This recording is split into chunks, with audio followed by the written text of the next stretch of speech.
winning is addictive. Winning is addictive. And when you see progress, you just get honestly, you can get over the speed bumps, you can get over the problems, you can get over the headaches, and you can just move on to the next thing when you see that there's growth and the momentum. Momentum is huge. If you are doing the right things every single day.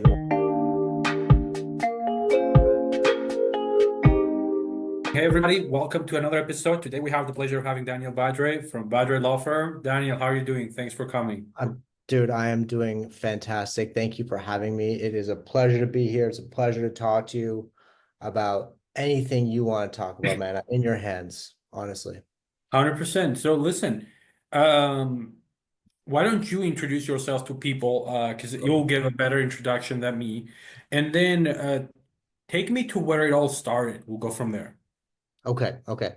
So, super quick intro. My name is Daniel Badre. I am the owner and operator of Badre Law Professional Corporation in Ottawa, Ontario. Very briefly, we focus almost exclusively on personal injury claims. That can be motor vehicle accidents, slip and falls, trip and falls, almost anything insurance related we can assist you with.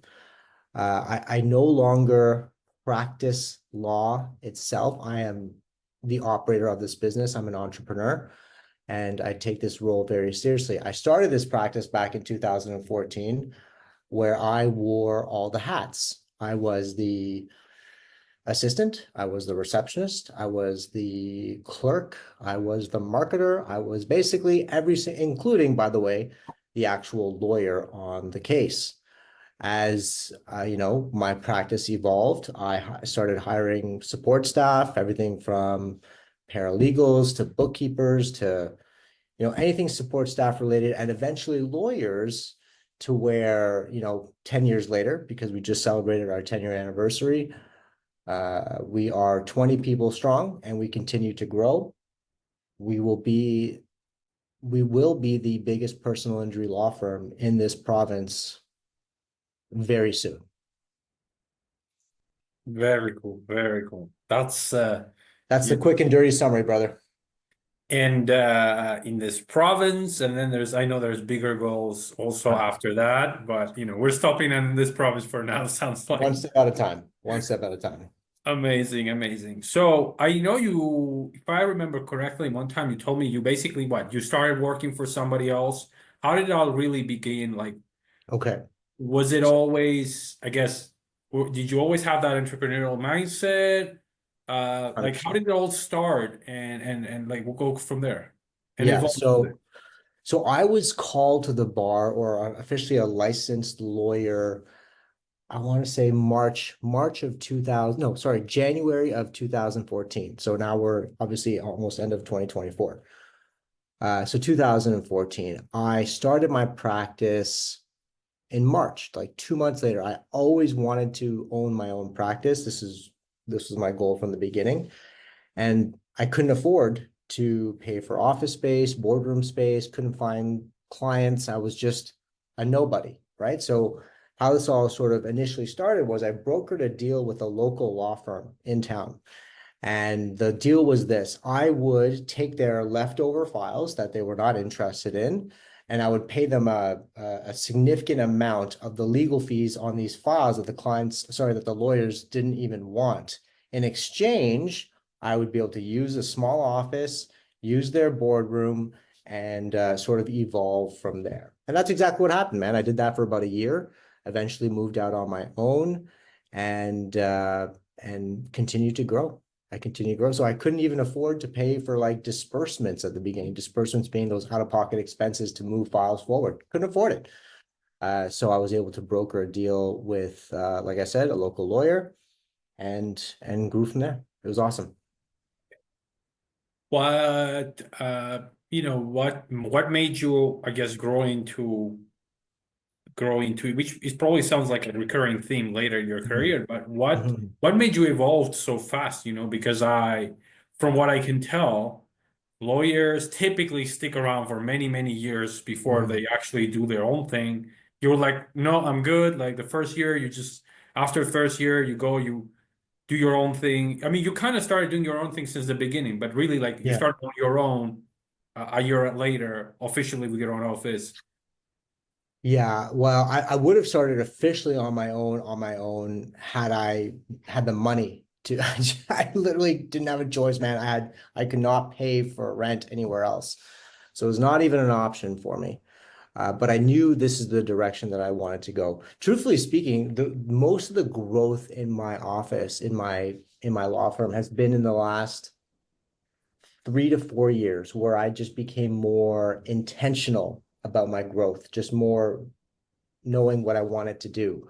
So that's where it all really started to, the impact started to happen. Up until then, I was just kind of learning how to be a lawyer, learning how to run an office, and sort of, quite honestly, I was directionless. I was just floating around.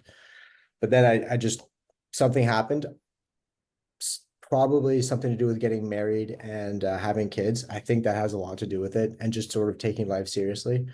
And that really made me do a 180. And now in the last, I want to say even specifically 2 years, 2 to 3 years, it's just been hyper growth, like doubled in size, tripled in size, hiring key players that make your business, from one level to the next level. And this new lawyer that I was telling you about before we went on record, what is a large piece of that, is a large piece of that. So really just the growth became significant after I decided to become significant, and become more focused on what I need to focus as a business owner, sort of stepping away from being in the business to working on the business. And that was a big, big step for me. It was a big step for me. Mm. Yeah. Why do you think people struggle with that step, which most business owners do? I think people they don't step back and look at their businesses. First of all, even before I talk about that, I think the biggest thing that entrepreneurs need, and I still need, is a business coach. That did wonders for me. It started with joining Arte, which of course is how I met you. And then I started hiring another coach specific to my industry, personal injury litigation, to help me even further to step back and really understand how it is to map out a business, to understand core processes and other sort of important business um, pieces to take it to the next level. So that's really what helped a lot, was hiring a coach to help me level up. And they are the ones that help you understand, okay, well, take a step back, what does your business look like? What do you need? What pieces are missing? And how to scale. Huge, huge, huge, huge. So I recommend to all your listeners or watchers, observers, to hire a business coach. Any entrepreneur out there needs a business coach. Yeah, I agree, Daniel. Now, here's one common thing that's I think is interesting. You can get a coach who's exactly being where you want to be at and grown it, right? And then you can also hire a business coach on the internet that it appears to be a business coach. Mhm. Uh, talk a little bit about that on your end. How do you filter out, the right people for you to scale? Yeah, you definitely need to find people who have done it. You have to investigate who these coaches are. Uh, what is their business? Where is their business? Do they have people? Do they have a product? Do they have a service? Do they have reviews? Are you a real business? And just a little bit of due diligence will help you get there. If you're a business coach that sells business coaching and nothing else, then you don't have a business. That is not a business. So you need to actually have something, have done it. I can see it, I can research it, and then you can consider hiring them as your business coach. They have to have done what you are looking to do. They have to be in a place where you want to be. Don't hire somebody who's at the same level as you. Hire somebody who's been there, done that. It's very important. It's very important to do that. Yeah, You will accelerate through business if you find somebody who's done it and they can show you how to do it. huge. You will I agree. save I tons of agree. time, tons of time.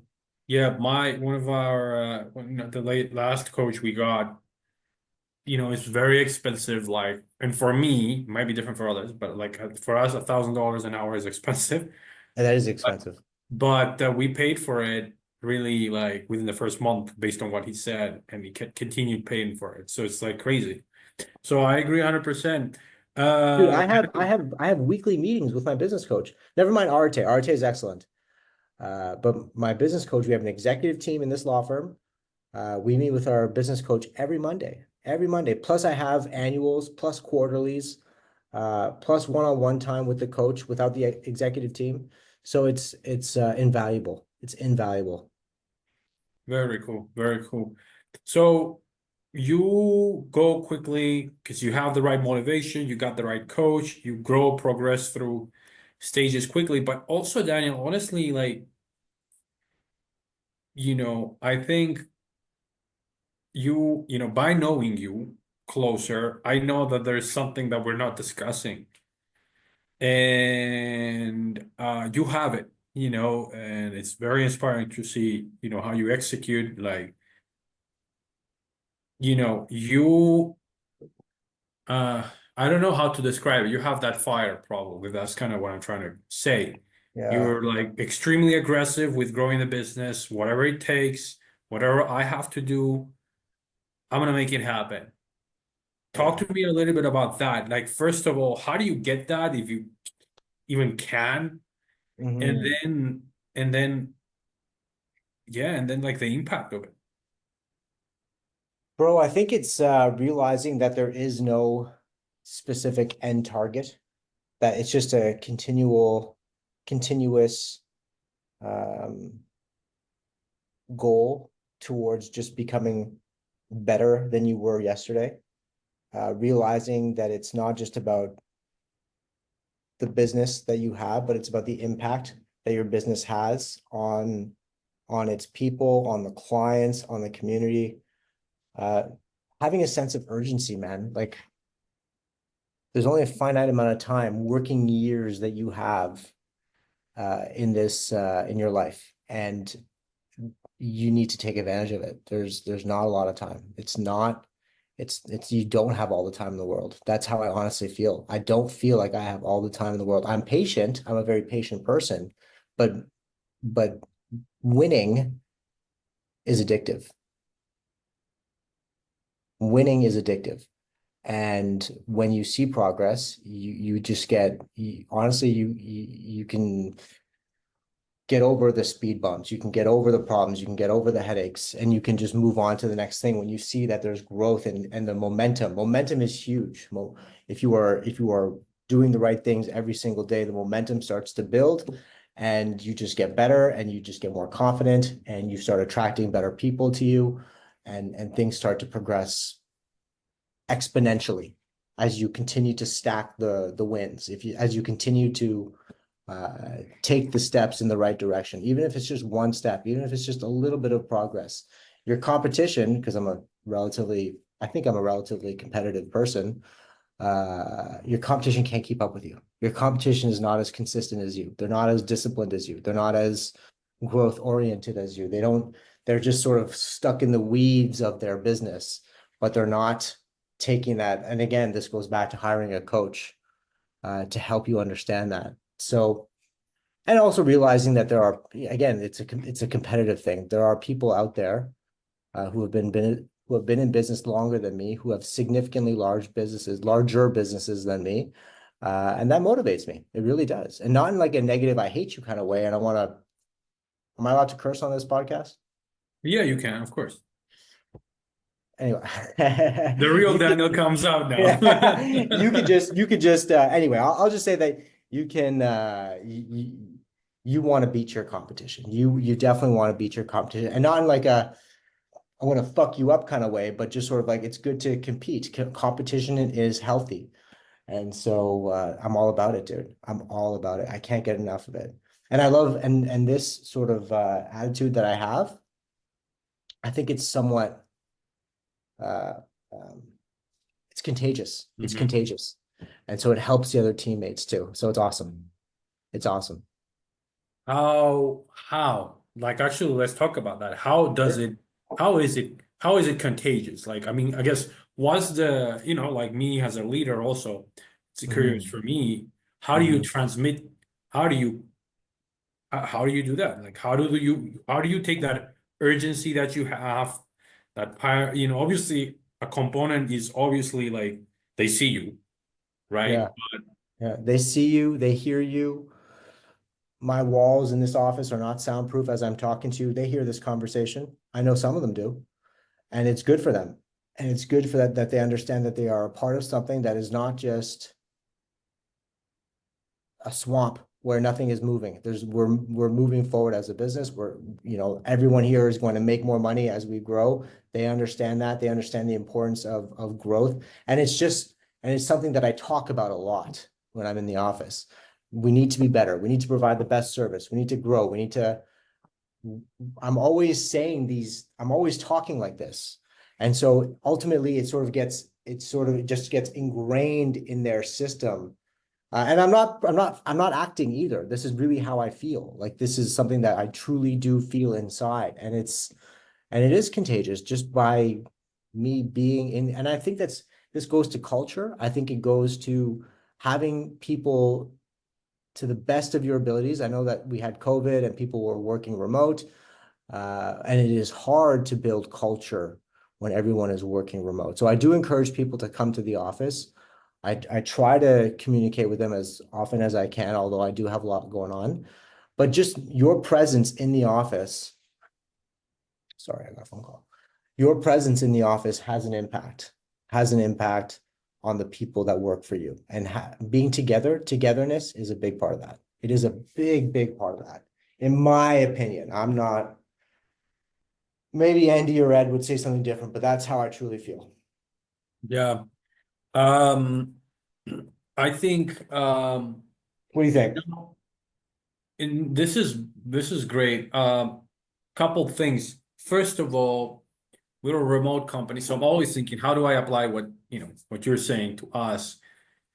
They need to see me and management in an environment where they see how we operate, like this, like a clockwork, and remotely they can maybe they can see it, maybe not, but they can see you physically, they can see you like from 8 till like, I mean, they can see me on Slack like at till 2 a.m. in the morning working, maybe. But I think maybe we need to integrate like a physical exercise or something component. Um, That's a good thing. And also like social media helps. Buddy, I post like a motherfucker. yeah. I post 3 times a day, 4 times a day. Like anybody and some of my teammates, they follow me. Like I just do this all the time. Like that's the thing. Like I don't do anything else. I don't have hobbies. You know how, yeah, I love it. My No wife, hobbies, no golfing, no, I don't golf. I don't fuck around. I just go to the gym. I need that for my life. But this is like anybody who knows me knows that I am entirely committed to this enterprise. And it's just you can see it. Maybe I'm not physically in the office like the whole time. I am here every day, but it is just I'm texting people, I'm calling, I'm in your face all day every day. So you can't avoid this, and it is something that's, again, like I said, I think it's contagious. I don't expect, no, because it's my business, right? This is ultimately I do talk like, hey, this is our business. Of course, I am the owner of this business, so Mhm. I don't expect my team to be as obsessed as I am, but if they know I care, then I think that their attitude reflects that. Their attitude reflects that. True. You said If you're something a else piece of shit, sorry. If you yes, are a piece of shit, your business is a piece of shit. true, true, true. Um, you said something that I think, for other CEOs listening, that's very, very important. Like you said, and literally we're like doing this and we're just starting to implement this. You said they know that if the company grows, they're going to make more money. Totally. I need to ask everybody listening, do your employees know that if the company grows, they're going to make more money? or are they stuck where they're at and that's it? Because It's that's a huge difference on how you act every day, how you show up every day.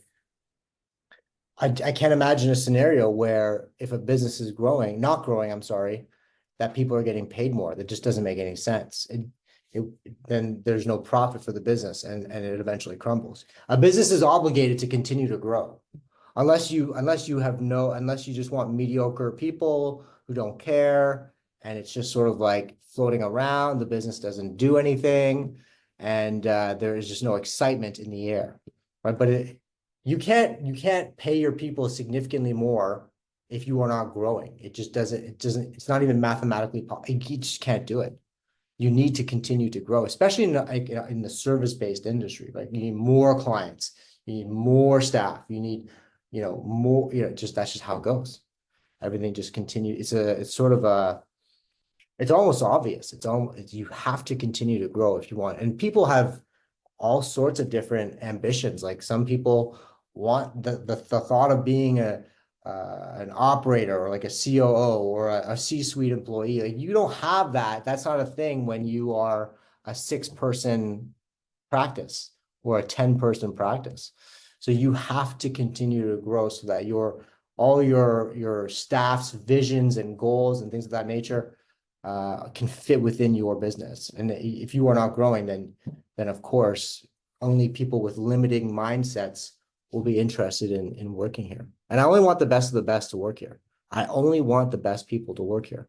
But the best, like the lawyer who joined me on Friday, he specifically told me the reason why he's joined my office is because of the growth that he sees. Because it's a relatively small community in our insurance litigation world here. So we all know each other. And the growth in this office is undeniable. It is undeniable.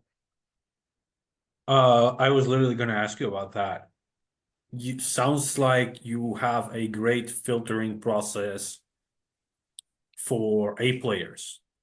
So talk to me about that. I mean, what does the process look like to be able to join your law firm? Because I think, you're probably going to get paid very well, but this is not a Starbucks and, like chill Yeah. place. Yeah, It's it's going to not. be freaking hard work. So Yeah. how do you put the message out there, number Yeah. one? And then number two, how do you filter them out? Okay. Okay. So full transparency, full honesty. Um, I'm just very persistent. I just like again going back to the person that joined us on Friday, the new lawyer that I chased him for 3 years to join this office. 3 fucking years, dude. I just asked him every 4 or 5 months, hey buddy, like how you doing? Let's go for lunch. And eventually he caved. And that's all there is to it. I don't think my ego is not that big. I don't have to just I don't Not just like that sit there. big. It's big, but Yeah. not that big. No, but like I'm just saying like no, I'm just saying like I can't just sort of sit around and expect the A players to just come to me. Correct. Correct. That's not how it is. I'm going out there and I'm finding them and I'm literally begging them to join. Obviously, I pay them competitively and that's the obvious, but no. I'm chasing them. That's really what it is. How do you identify them? Because our community is so small, this is a very unique thing to my practice and my business. We all know each other, bro. Like I know who's good and who's not good because I've just been in this business for 10 years. There's not a lot of people in our line of work, and so we all just know each other. That's really what it is. Makes sense. Yeah. Makes So sense. we Makes have a very sense. unique business. Very unique business. So yeah, you have the humility to go and reach out to the people you want versus say, oh yeah, they have to come to me. No, you reach out to them. And I think my biggest takeaway is I've reached out to A players, and you saying that you've been done it for 3 years gives me a lot of perspective because like I may hear a no or a not now, like once or twice. In Mhm. business, I'm okay hearing 10,000 no's. I don't care. But like when it's capturing an A player, I'm like, okay, whatever. He's whatever. But like if you really believe someone is going to be a freaking asset, like for example, we hired our COO December and we've grown like crazy. like if Amazing. you know that that's gonna give you the growth that's giving you in the past when it's the right person, it's like it's almost like a huge damage to the company not to keep pursuing those type of players, right? Exactly. Exactly. Dude, it's like you're in high school and you see the cute girl. You you might have to ask more than once. Who gives a fuck? You know what I'm saying? Like you want to date that girl. So dude, it's like chasing women, man. You don't just give up after the first time, bro. You have to keep going. So so there's that component of it for sure. And yes, you have an obligation to your people to bring in the A players. You to continue to bring in the key players that can make an impact in your business. You have an obligation to your people. You have an obligation to your family. You have an obligation to your staff. You have an obligation to your clients. You just need to do it. You have to do it. There's no other option, really. Why do you, Daniel, why do you feel this obligation? Why do you feel this urge? Like it seems like you have an incurable disease called ambition. Buddy, I I don't want know to what it is. win. Like, why? Tell me why. I can't like. I want to try to like. My biggest thing. Like, you are the best example I have Mhm. of freaking machine. I Yeah, think I have. You're the 100%, best dude. example, just personally. Like Daniel is like a machine. That's kind of and other people have said that to me, but you're on another level. Maybe when I have my kids, that's when I get I my just edge. But like, what is Daniel? What is it? I want to solve that today, and I want to trigger people, help trigger that for other people that are listening. Daniel, Dude, I just want to win. I don't know what to tell you. I just winning. I don't want to lose. I want to win. I just want to be, I want to have the best law. I got a chip on my shoulder. I don't know what to tell you. It's just winning, winning. why do you That's want to win? because losing sucks. You just don't want to be a mediocre. Don't you want to have a good life and have a good business? Like, buddy, that's just what else do you fucking want? Like, what do you want to do? There's nothing How, else to do. how do you feel like when you lose? Feel like shit when you don't get the right people, when you know you're not the best, like how can that, I don't know, dude. It's No, no, just, no, don't like this is actually the conversation we need to be having. Don't censor yourself. When you're I not the know. best, what? Keep going.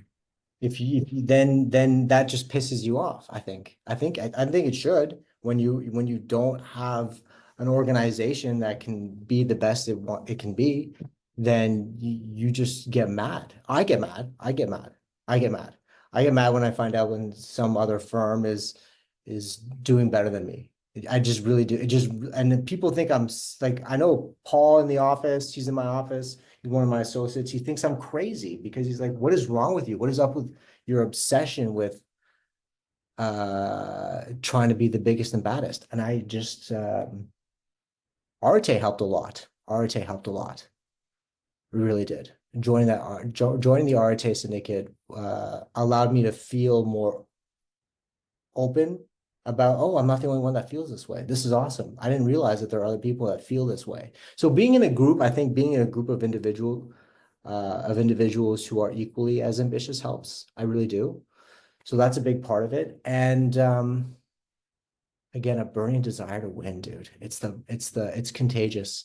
It's contagious. And so it's very, very important that you lead this way, that you lead this Yeah, way. Daniel, you have let's just say, picture yourself, you have a mediocre law firm, which is not the case, but Hmm. you have a mediocre law firm. Hmm. How does that make you feel? It makes me feel like shit because that must mean that I'm mediocre. Now we're going to the real shit. Yeah, dude, if you are, You are the reflection of your company based on of shit. course, That's a huge takeaway right now. of course, dude. I mean, imagine, like, think about, like, you just said something huge. So your company, you are the reflection of your company, which is true, but it's like you are like, let's just step back in a second and just repeat what Daniel said. Look at your company. You are the reflection of your company. Are you happy with the reflection of your company towards you? Or vice versa. Perhaps your company is a reflection of you. Your company is a reflection of you. So if you look at your company and you're like, okay, average, Average people, average results, Holy shit! average Now you're service. firing me out. Yeah, Now you're then firing me you out. are just well, then you are average, right? Or and like and again, it takes time to weed it out, You're and right. then you become excellent, you become better, people around you become better, and then the shitty people get fired, they get weeded out. I had to fire some people this year, and that's okay. It's part of the process of making sure everyone in here is good. Bro, you look at yourself in the mirror. You're probably a piece of shit. And I'm not saying I'm not saying, sorry, I'm not talking to you. Yeah, I'm yeah, yeah. saying, uh, don't be a piece of shit. Be a contributor. Contribute. Don't be a suck. Don't be a contributor. Have a positive impact. Don't be a piece of shit. Just don't do it. And by the way, I want to continue this conversation, but also people left, right? Have people left or weeding themselves out immediately because of the speed of the Uh, organization? I think that they were either, I fired them before they left, but yeah, Okay, no you one has you quit on me you're recently. better than me. You're better at that than me. But I think my team has weeded out people. They Good. just can't, they just can't, So it's also kind of like it's a compliment, but it's also a bad 100%. thing because I should have, and I kind of did. Long story short, but it's good. I mean, the sooner you identify those people, the better, basically. And it's a lot easier to do that when you are in one area together and you can see them and talk to them and really Yes, understand yes, true. the You're right. energy.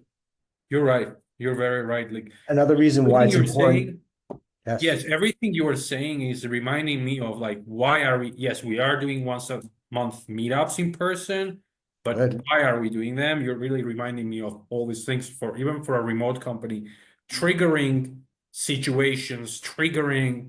I mean, like I don't know, I don't care how this sounds, but triggering somewhat stressful situations to see how people really are, how really Totally. they react.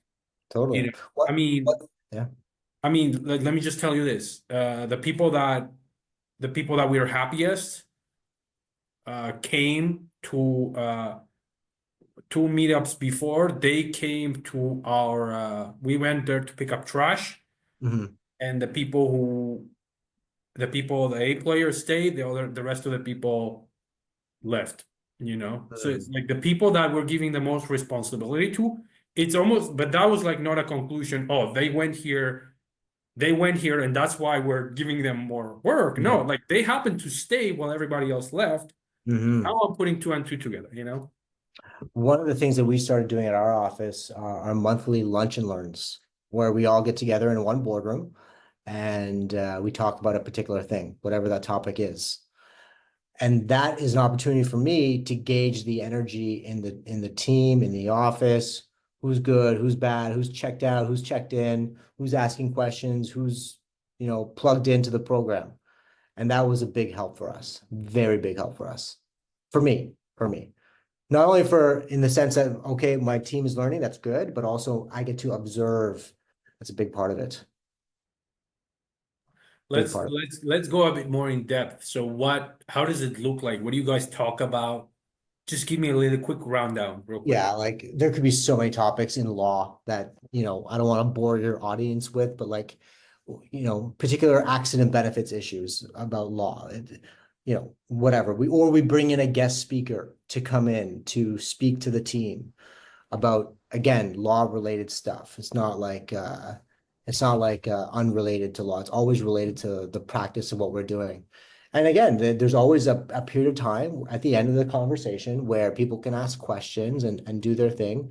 And I can see, okay, or I can see who's got their head over, who's looking at their phone, who's, chatting with their neighbor, who's sitting Smart, beside them, who's smart, fucking around or who's taking this serious, who's taking their careers seriously.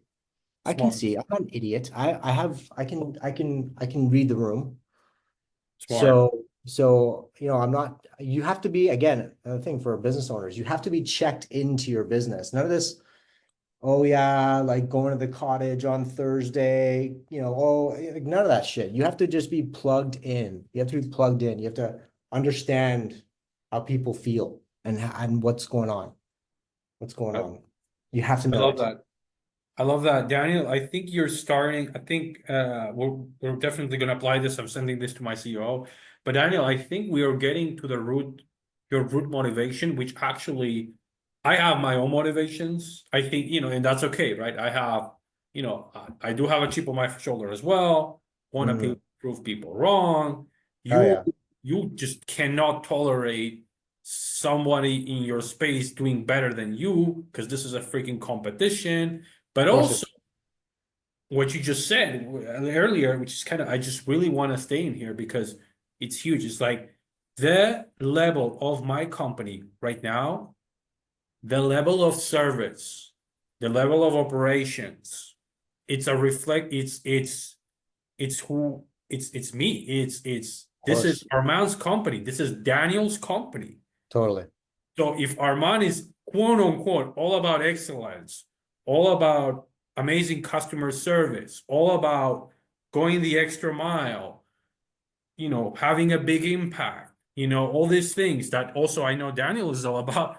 Like, okay, that's what you are. You personally, maybe as the CEO are, maybe, but like, what about the organization? If like you and I, if I truly look at my organization and say, is that how the organization is? Because I don't care how you are. Mm. If the organization is like that, it's Hmm. not to the level of your expectations, Hmm. then that means that, at least to the eyes of your clients, then you are like that too.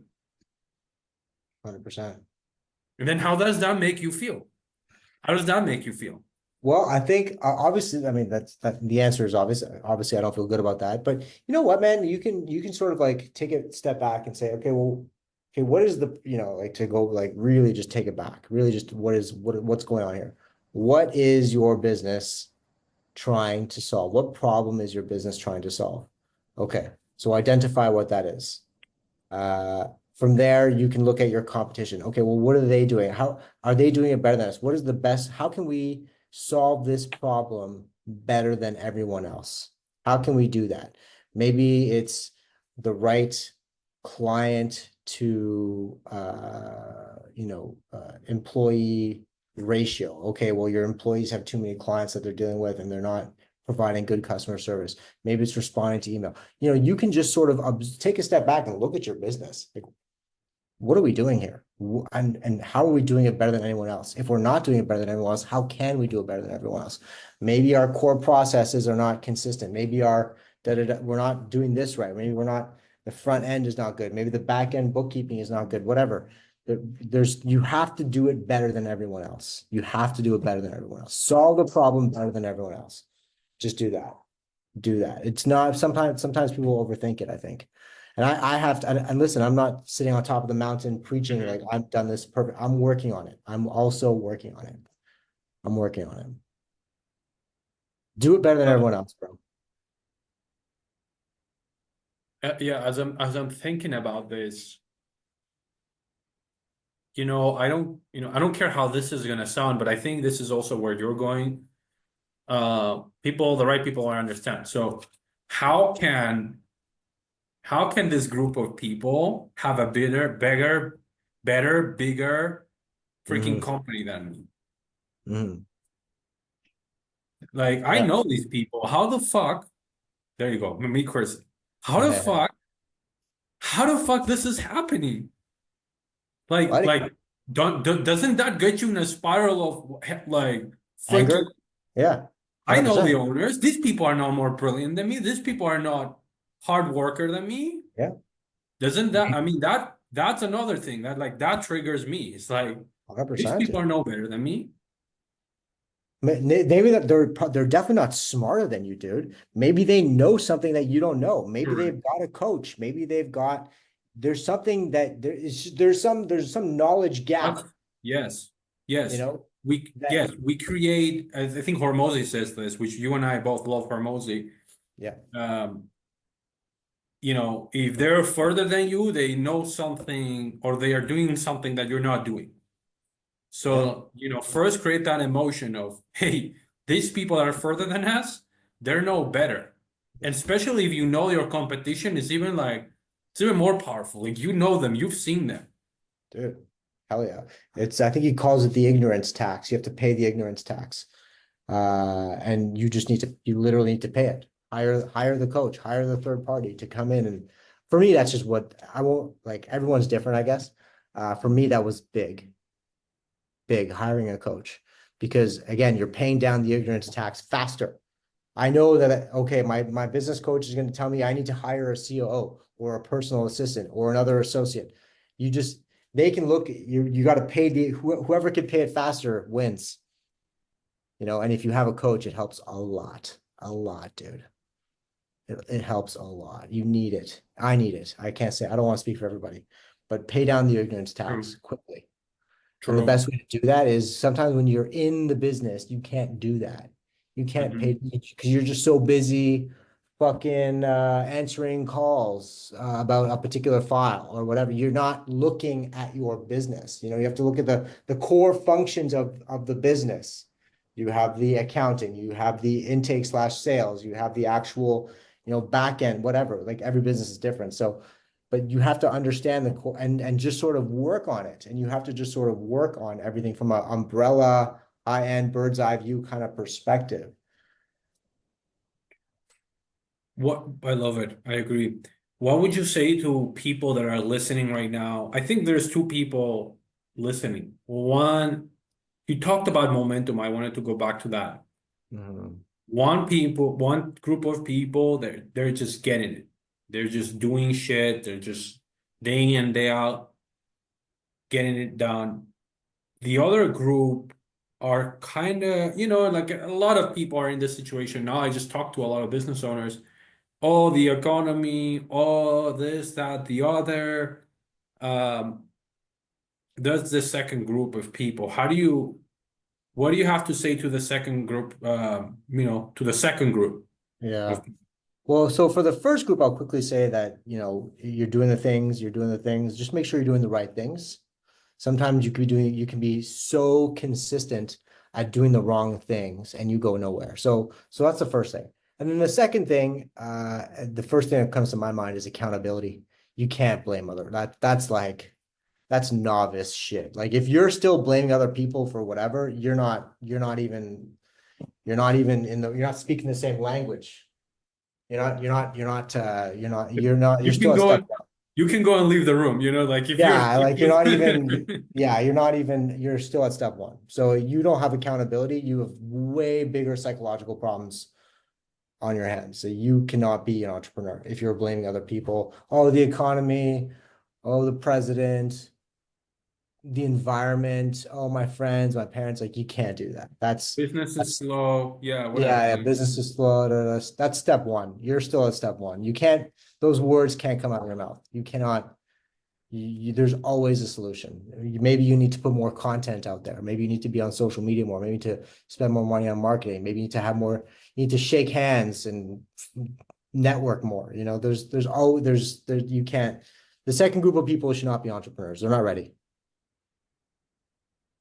No, what about 100% self accountability. okay? No, I really think that is the answer. That's all But it is. what like I think yeah, I mean like because like again, I'm trying to put myself in their situation, their shoes. They're probably gonna say, well, I'm doing all the right things. Well, are you really? Are you Yeah, you're really probably doing the not. right things? Are you really doing it with that volume that you're supposed to be doing them? Like you're gonna catch most people in one of those. Are you So taking account? Are you yeah, doing what you're supposed to be doing? And are you doing it at the volume you're supposed to be?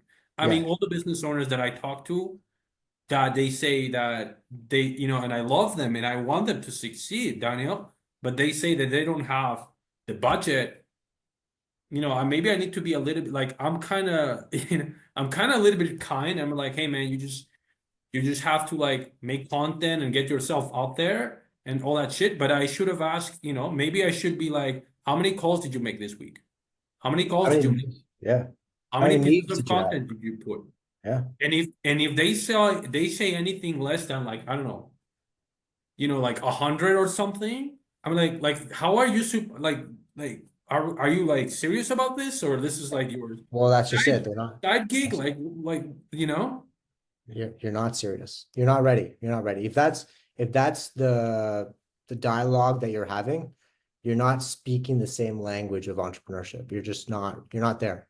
If you're blaming other people for anything or not necessarily people, you're blaming anything other than yourself for your situation, you're not in business. You can have like maybe you can be a solopreneur and you just have a couple of, side hustle and you're making a couple of bucks on the side. Maybe you're a dog walker or something, but like you're not really Hey, you're what's not wrong with really, dog walkers, man? no, I'm just saying like you're not like, you're not in the same, Bro, you can't. That's not right. That's not correct. You're not an entrepreneur.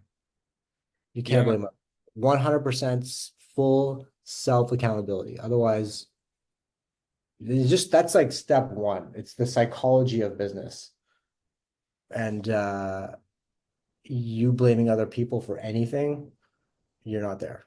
Go get a job. Go get a job. And when somebody says go get a job, if the people go actually get a job, then hey, Yeah. good for them. There's two types of people. The one who say, "Oh yeah, maybe I need to get a job," and then there's the people who are gonna say, "Fuck you, I'm not getting a job." I'm gonna prove you wrong. So whichever the outcome is, it's gonna be good. Uh, 100%. I hope they Daniel, do prove me wrong. Not everyone's supposed to be an entrepreneur, by the way. true. Not everyone. It's not Isn't for it? Isn't it crazy? Like my mental health improved a lot since Ed in one of the calls, Ed said you can't you don't have 2 straight days as an entrepreneur. Do you remember that part? I think so. Um, I think so. Yeah. but let's talk a little bit about that. You know, that how do you deal with that? I mean, I think it's just like there are some people who can deal with it, some people who can't, but how do you deal with it, Daniel? Now, are you referring to just like not having a good day? Is that what you're talking about? You just getting slapped in the face day in and day out. There's 1,000 things going wrong at the same time. Um, you as the CEO, you're the ultimate firefighter. Oh. You know what? I think that that's something that you just develop over time because the fires that I deal with today are not the fires that I dealt with 6 years ago, 7 years ago. So you just sort of like evolve as an individual and as a leader as your business evolves. So if, for example, Andy or Ed saw my problems today, they would probably laugh. They'd be like, this is this is a quick fix. So so how do you deal with you just push through. So when you have bad shit going on, which I have countless fires every day, which I don't even consider fires, they're just sort of, they're just day-to-day things, but you just deal with it as you evolve. Your business evolves, you evolve, you grow, your business grows. There's again the same. You're a reflection of your business is a reflection of you. You you are the you are your own ceiling, brother. You are your own ceiling. You just need to get out of your own way. That's all there is to it, bro. And we need to start paying Daniel for coaching. You're getting on fire. You're on fire today. I love it. I I love it. appreciate you, dude. I always appreciate our conversations, brother. I really do miss you. Hope to see you, honestly. Yeah, well, that's why we need to figure out a way that we're gonna talk at least once a month. I know we are saying this like forever, but like let's Mhm. just finish talking and figure out a way we're gonna talk like once a month. I don't know. Because I 100%. agree, like you said, like I'm hearing you say, and that hurts, I think it's gonna hurt other people. Like your For business is sure. a reflection of you, whether you like it or not. So like I think like our unhappy clients are probably like 10% or something like that, but I have 10% unhappy clients. So that's a reflection of me. Those 10% of people, that's how they feel. And that is like that what they have on their mind is true to them. Okay, yeah, we have 90 or 80, I don't care, percent here that are good. Mhm. You may be one of them. It's the truth for these people. So how does that make me feel? You got it, man. You got it. That's exactly what it is. And then And go ahead. so, Sorry, go ahead. no, no, I mean, I don't really have much to add to that, Armand. That's exactly right. That's exactly right. And again, it starts with accountability. It starts with looking at your business and understanding what needs to get done. And again, just Resilience, brother, resilience, discipline, all the buzzwords that you've heard 1,000 fucking times, but people just talk about it and don't do it. One thing I want to remark, like it's just by observing how you talk, I want the crowd to look at how he, Andy also talks about this, how just he said it's not fires, it's just day-to-day things I have to deal with. So Yeah. me, for example, I think about them as fires. I think about them as huge things. And actually my team also. And but like, sometimes somebody comes to me with, oh, we have a huge, I'm like, no, no big deal. Do this and we're fine. Let's do this. But I think it's very important. Like, I think the one takeaway for me is this is not a big deal. This is just part of doing business. This is just Yeah. part of the journey. Yeah. I think there's something to be said about pushing through any threshold of stress that you might have in your life.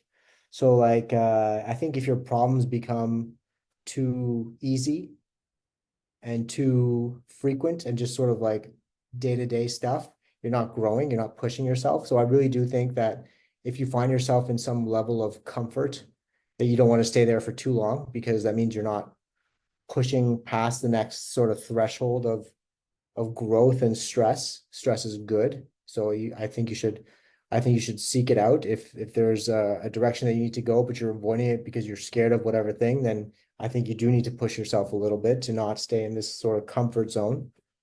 But yeah, man, you can't think of everything or see everything as a fire that is oh my God, you need to sort of stay calm and stay the course. Because if you're panicking, then your staff are gonna see that, your team is gonna see that. And if you're and that's not good. That's not good. Now we all feel that way, but there is some level of you gotta put on a bit of a mask. You gotta put on a bit of a mask there.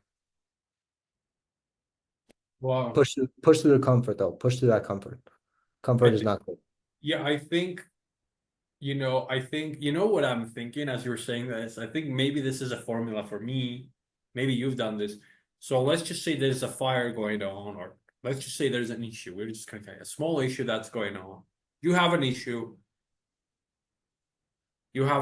right? That Hmm. issue maybe takes time to get solved, Mm. or you're in the process, but you can't do so much day after day because it takes time to get this issue solved. Yeah. But I think that probably the thing that maybe would relieve me, is just going way the fuck the other side, where, you know, where Daniel, where I'm just like, this problem might be in operations, but you're in sales.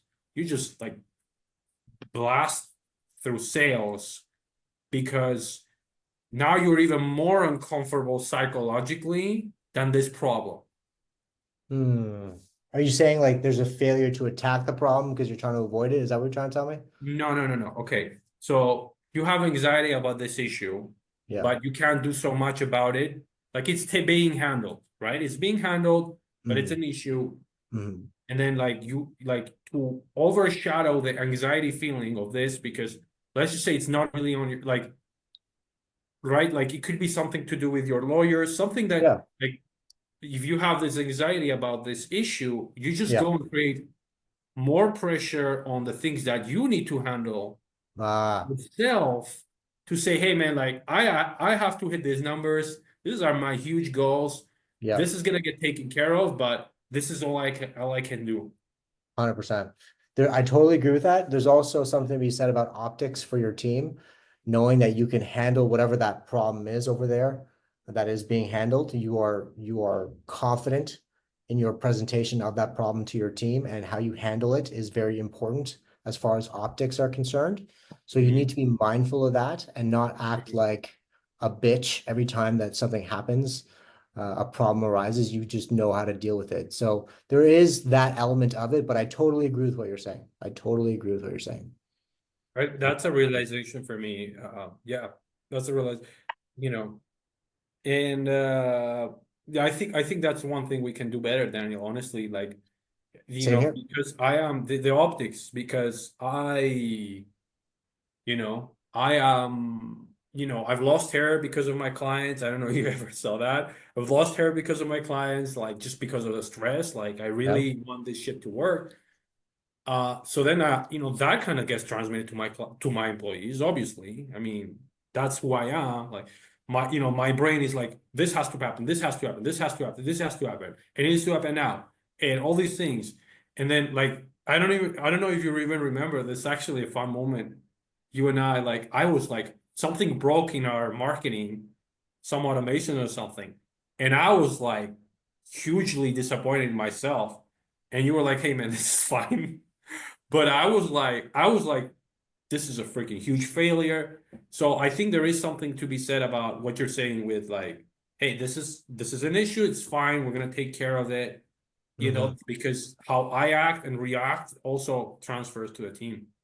100%, 100%. So the optics are so important. Your behavior matters. How you hold yourself matters. Uh, you are a capable leader that can handle problems that arise. Your communication is important to the client, to the team, how you communicate, what you communicate, how you handle yourself, how quickly you address the issue. Uh, who are you? Who the fuck are you? Are you somebody that handles it, or you start panicking, sweating, and incapable of dealing with pressure? And like, listen, dude, and again, I just want to say one last thing. I do have to go have a meeting in 10 minutes, but I just want to say one last, how you carry yourself matters, man. And you will evolve as your business evolves. So the problems that stress you out today, if they're still stressing you out 5 years from now, 2 years from now, you got to look at yourself in the mirror. You have to look at yourself in the mirror. There's a problem there. Man, I love it. I love it. We can end it right now on this note. I think it's super powerful. I'm Daniel. I'm living fired up. I'm living with a lot of insight. Because your law firm is rapidly growing and it shows. Thank you, dude. Thank you, brother. And doesn't, like hustle knows hustle. And I think it's very inspirational. I think people should go and follow you. Where can go people and just follow you, learn more about you? Daniel Badre on almost every platform, TikTok, Instagram, Facebook, everything, everything. Daniel Badre. If you wanna always help someone um who is just consistent like a machine getting shit done, Daniel is Post your every guy. day. Let's yeah, definitely follow him, follow his Thank you, journey. dude. It's Thank only you. the beginning. And then for everybody else, feel free to share this